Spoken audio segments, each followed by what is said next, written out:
biyyatana yoo jiraatte gonkumaa gibiran kafaltu mana barumsatii fi mana haakimaatiif sumunii takka namni si gaafatu hin jiru qulqullinni sirna wallaansaa kan biyyatana keessatti argamu biyyoota gurguddoo addunyaa tanarra jiran takkallee keessatti hin agartu biyyatanatti namni mana jaarratuu barbaade diizaayina barbaade qabateetuma gara biiroo mootummaa dhufuu qofaatu isarraa eegama mootummaan osoo sumunii cabtuu isan gaafanne mana isaa xumuree fi hootu itti gali jaan namni tokko yoo fedhii barumsa barachuu qabaate hanga fedhe barachuu danda'a waan isa barbaachisu hunda mootummaatu godhaaf nyaanni keessattuu ruuza mootummaan kadhateeti lammii isaatiif hanga hulaa mana isaanitti geessaaf maali biyyiti tun lafuma tanarra moo jannata keessa akka jettan shakkii takkallee qabu ardii eeshiyaa keessatti argamtu biyya xiqqoo takka tan maqaan ishii Birunaay jaamtuudha Daar es Salaam yookaan biyya nagaa jaamuun beekamti biyyiti tun odola galaana Boorniyaa irratti kibba baha eeshiyaatti argamti galaana biyya Chaayinaa fi Maaleeshiyaatiin marfamtee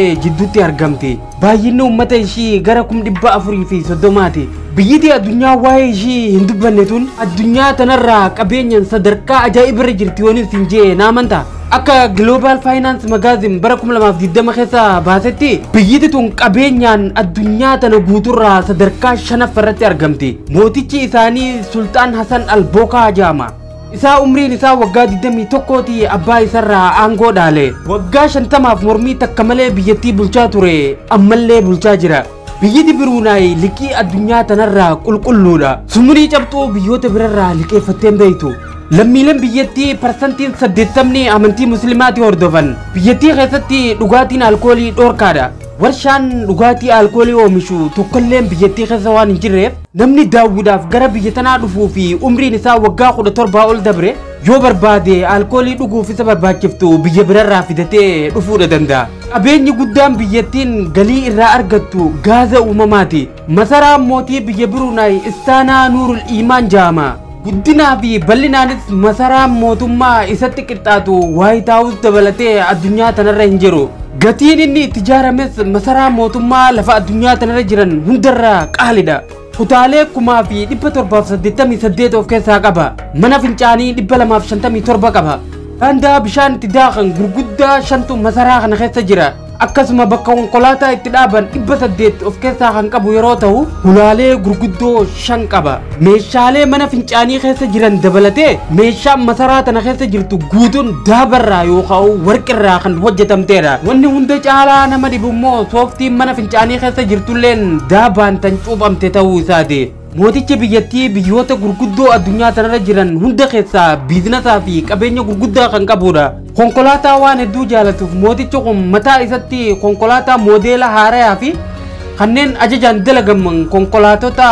7,000 qaba konkolaattonni mooticha kanaa maallaqaan gara doolaara biiliyoona 9tti shalagama xayyaara dhuunfaa 8 fi jeettii 2 kan qabu yeroo ta'u xayyaarota kana keessa Boeing 747 kan jedhamu keessatti argama Boeing kun doolaara miiliyoona 431 kan bitame yeroo ta'u keessi isaa guutumaan guututti daaba yookaan warqiidhaan hojjetame meeshaaleen mana keessa xayyaarichaa ammoo doolaara miiliyoona 120 kan bitamanii fi warqirraa kan hojjetamanidha namni kun yeroo rifeensa sirreeffachuu barbaade gara mana rifeensa naannawaa isaa jirutti miti kan imalu xayyaara isaa kanaan barareetii maamila isaa biyya Ingiliiz London jiru bira deema yeroo takkatti rifeensa isaa sirreeffachuuf doolaara 30,000 baasa akkasuma mootichi kun nama bashannana hedduu jaalatudha bara 1996 keessa qophii bashannanaa 72 walitti dhaabbattu qopheesse doolaara miiliyoona 36.9 baasee ture Michael Jackson qophii kanarratti afeeree doolaara miiliyoona 25.8 kafaleefii ture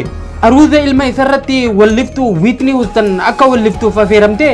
doolaarri miiliyoona 10 kafalameefii ture aruuzni ilma mooticha kanaa kun aruuzota addunyaa tanarratti godhaman qaalii fi bareedaa keessaa tokko ta'ee ture konkolaataan limoziinaa aruuztonni ittiin magaalaa keessa naannawaa turan guutumaan guututti kan daaba yookaan warqirraa tolfamedha ilmi isaa kunis akkuma mooticha kanatti nama qabeenyaan guddaati qabeenyi mootichi kun akka dhuunfaa isatti qabu doolaara biiliyoona 40 oli mootota yeroo ammaa addunyaa bulchaa jiran keessaa nama qabeenya guddaa qabu jaama